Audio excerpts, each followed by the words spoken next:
کہ وہ نبیوں میں رحمت لقب پانے والے، وہ نبیوں میں رحمت لقب پانے والے۔ ایک بارہ میں آیت جسا دوستا بابا دسو مزید دوبالا کرن لی پھر دہرانا وا پھر دہرانا وا پھر دہرانا وا۔ اللہ نے فرمایا وَمَا أَرْسَلْنَاكَ إِلَّا رَحْمَةً لِلْعَالَمِينَ۔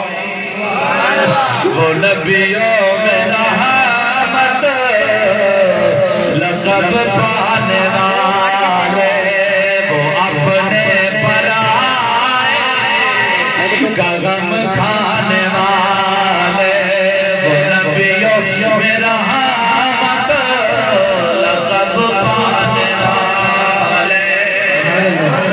عزیزان گرامی آنکھ اور فرما میرے کل بغد نہیں بغیر میں ادھر ادھر دیا گلاں کرن کو اپنی گفتگو نو لے چلا دے اپنی گفتگو نو سمیٹا۔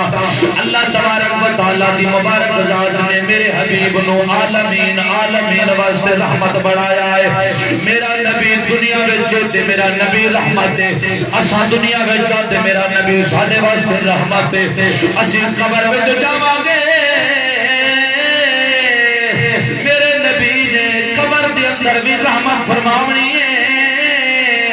میدان معاشر جدو لگنا ہے، محشر دا جدو میدان لگنا ہے، تیرا میرا نبی ادو بھی تیرے میرے لئی رحمت ہوئے گا۔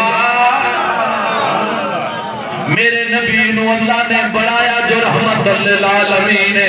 میری کی مجال میں گلہ اپنی طرفوں کرا آپ مسلم بخاری دی حدیث وچوں جناب نو اس گل دے اتے مہر لا کے عرض کردا جاواں۔ توجہ دے نال سماعت فرما امام الانبیاء علیہ الصلوۃ والسلام نے ارشاد فرمایا، میری سرکار نے فرمایا کل جدو قیامت دا دن ہونا ہے، معاشر دا جدو میدان لگنا ہے، حضور نے فرمایا اللہ تبارک و تعالی دی مبارک ذات دی جدو عدالت لگنی ہے، رب پروردگار دی ذات نے جدو جلال دی اندر ہونا ہے، رب تبارک و تعالی دی ذات مبارکات نے جدو جبار دے قہار دی حالت وچ ہونا ہے۔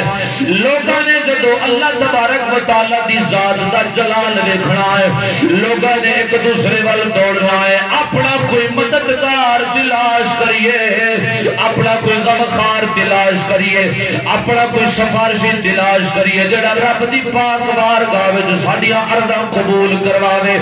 عزیزان گرامی میری سرکار نے فرمایا